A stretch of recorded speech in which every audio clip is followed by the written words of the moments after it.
Well, what a momentous day for the stock market. Finally had that big bounce up, which you would expect. Even in a bear market, even in a tanking market, you should have very sharp rallies on certain days or certain weeks, even certain months. If you look at the case of the Great Depression, which of course people understandably are drawing a lot of parallels.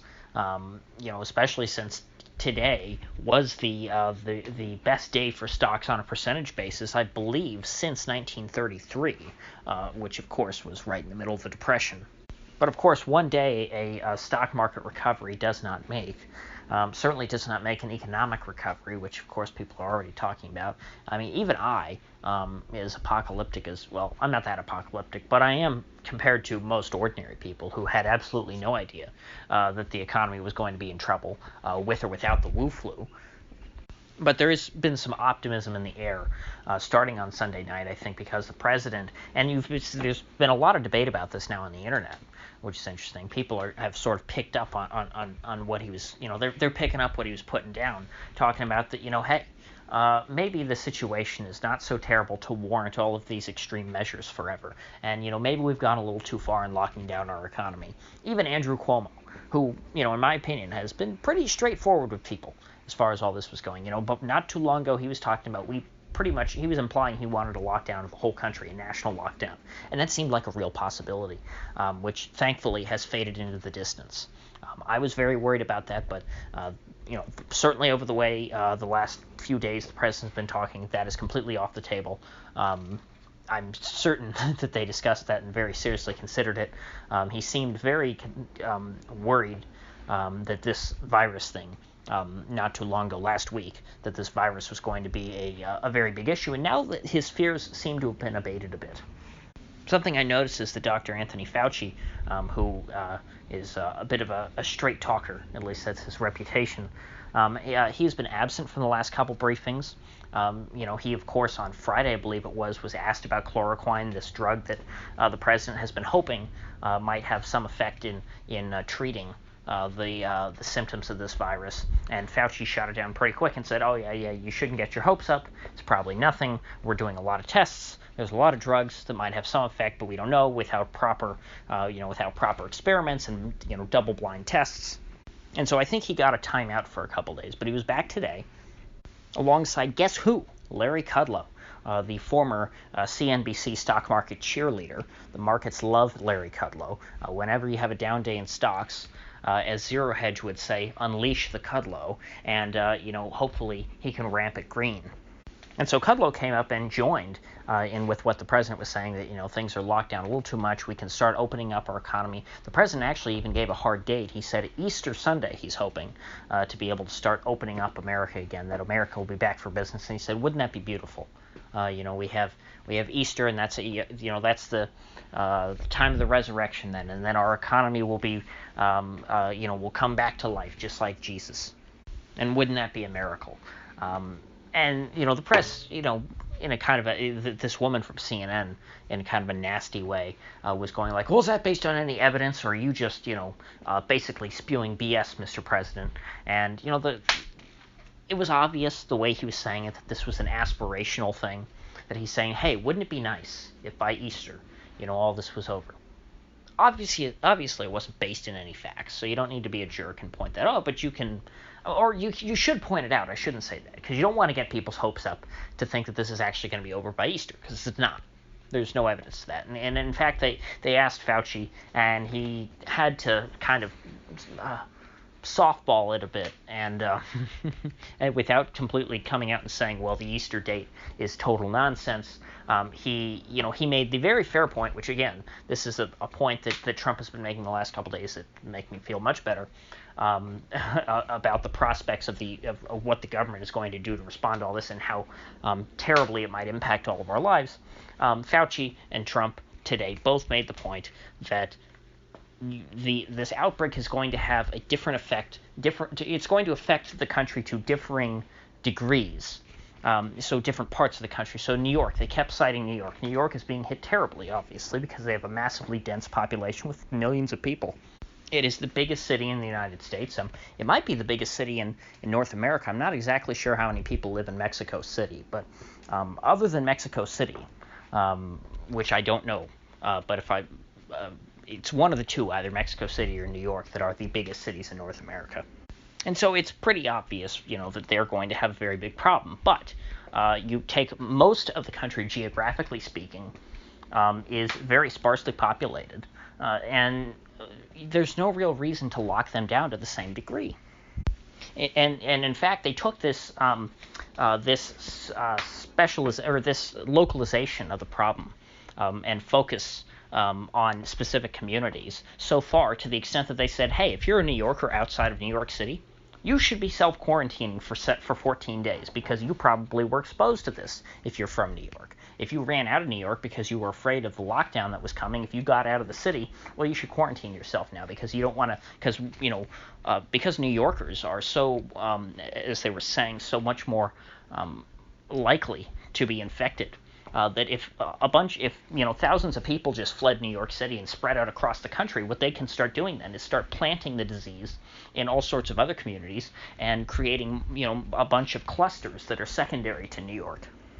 And I mean, for someone who finds New Yorkers always visiting our community rather annoying, I don't want to call them parasites or anything, or infectious rats that are spreading the plague, but that's that's a very nasty analogy that kept coming to mind during this press conference. And by the way, this was given by two New Yorkers, Fauci and Trump.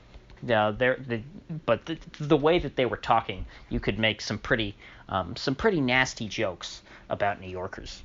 And of course, what they were saying, was a very good point, and I'm glad they're saying it. In fact, I guess they took a cue. Deborah, what's her name? The other doctor, I can't remember her last name now. The woman who always wears the ascot or the scarf, whatever. No, I guess it's an ascot, kind of like Freddy from Scooby-Doo. She kind of looks like a 1960s woman, with the way she dresses. Reminds me kind of Jackie Kennedy a little bit. But anyway, she was saying the first person who came up with this was Ron DeSantis in Florida, which I didn't hear that he did that today because I didn't get to see his press conference. But if he did, bravo, Ron. That's a very good thing to say, to tell all these New Yorkers to stay home. At the very least, it'll get them off the streets so they won't be clogging up our roadways. But, it's unfortunate that the outbreak is spreading the way that it is and that it's being concentrated in New York because it is spreading, it is pushing New Yorkers outside of the city and all across the country to places like Florida, where I was hoping that this whole outbreak would make people not want to be in Florida because they would rather be at home rather than, away on vacation somewhere in case anything bad happened. You would think that flight to safety would be, into your own homes, not to unfamiliar territory. But when your home becomes, the danger zone, well, then you have no choice but to explore, and seek new pastures. And so while the situation is going to continue to get worse in terms of the number of people dead, it seems like I was saying, the government response is going to become a little less strict and a little less constrictive on the economy. Now, with that said, is that enough to save the economy? No, we're already going into a depression. It's already here.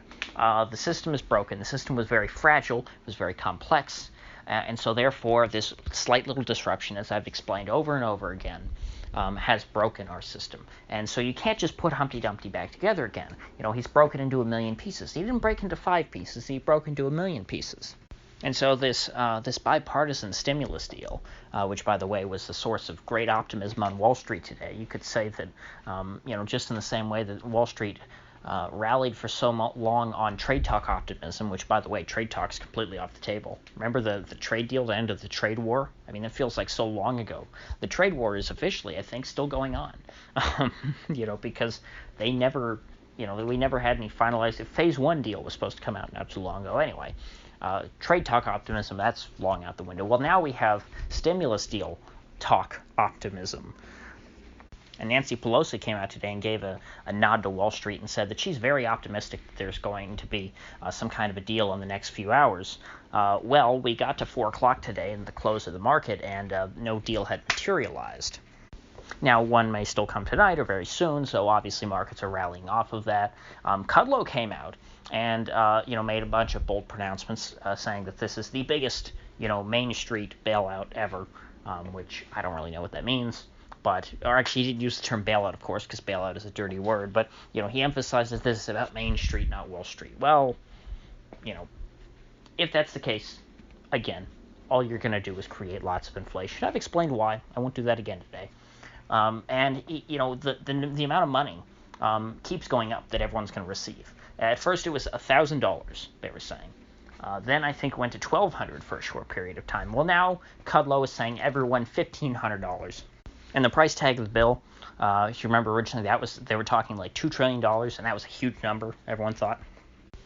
Because we run $1 trillion deficits anyway. So $2 trillion on top of that would be a $3 trillion deficit. Well, then they said, actually, no, the stimulus bill is probably going to be $4 trillion or so. 4.4, I think, is what the number was. Well, now Kudlow came out and he said, yeah, this stimulus, it's going to be about $6 trillion. Well, where's all that money going to come from? Obviously, it's going to come from the Fed. The Fed is going to buy up all the bonds. As I talked about yesterday, the Fed is buying up the entire bond market. They are buying bonds all across the curve, and in fact, the U.S. is talking about issuing, 50 and 100-year bonds, which again is not full banana republic, but I mean it's something down that road when you have these really, really long maturity bonds that will probably never be paid back because I mean who's going to buy? Well, obviously nobody's going to be around for probably a 50-year bond, let alone a 100-year bond. So you buy that bond with the intention of selling it. Okay, so it's pretty much an inherently speculative asset. You buy a 100-year bond with the idea that interest rates are going to fall further than they currently are, and that the price of that bond will rise, and you can sell it for more money at a later date. So kind of as expected, I don't know if I specifically said this, but there were certainly people who were talking about, when I was kind of happy in a perverse way to see the Democrats, try and stop this stimulus bill, not because they were actually serious about stopping it because they wanted more crap, but for a very short moment, the Democrats were suddenly concerned about fiscal responsibility. They were talking about, hey, where's all this money that you're giving to Wall Street going to come from?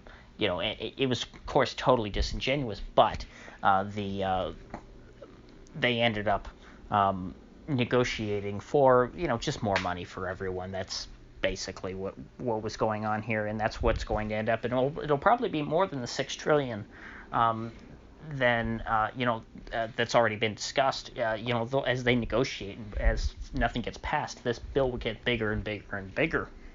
But of course, the bigger it is, the more damage it's going to do because. As I pointed out before, stimulus is counterproductive, under normal circumstances, but under these circumstances where your stimulus is all coming from printed money, who knows the amount of damage that's going to do. You just inject monetary heroin directly into the veins of every American. Not only Wall Street is going to get high off this stuff, it's going to be the whole country. And if we're all high as a kite, what's that going to do to the health of our economy? Well, for a little while, it'll make the pain go away, but as soon as that wears off, we're going to feel a lot worse than we did to begin with. We're finally going to feel that inflation that so many people have forecast and been wrong about for so many years, because our government here has the hubris to essentially kill the golden goose. They have no idea how good we have it, being able to print all these dollars and not create inflation just because of how we use them, and of course how we measure inflation. As I've explained before, the CPI measures the price of certain goods over time. Well, if the newly created money, if you print money and you don't let it affect the markets for any of those goods that the CPI measures, well, then you're never going to have any inflation on paper. And of course, it's not even the CPI anymore, it's core PCE that I believe the Fed uses. But of course, you inject this money directly into the hands and you give it to ordinary people, well then of course, consumer goods are going to be what's going to go up. So even though Wall Street is happy about this in the short term, in the longer run, perhaps even still in the weekly term, this is not going to be good for Wall Street. In fact, I think that this rally may end up getting sold as soon as the bill actually passes. You might see a big sell-off on Wall Street because everyone bought in anticipation. They bought based on the optimism for a stimulus deal. They weren't buying based on the actual results of the stimulus bill. So everyone will sell, or not everyone, but a lot of people, traders, are going to sell this rally as soon as that bill actually passes. So with that said, if you gain anything of value out of this video, I'd appreciate you clicking that like button and sharing this video. And if you haven't already, please do subscribe because I do upload every day and I'd hate to have you miss one. So I'll see you folks back here tomorrow.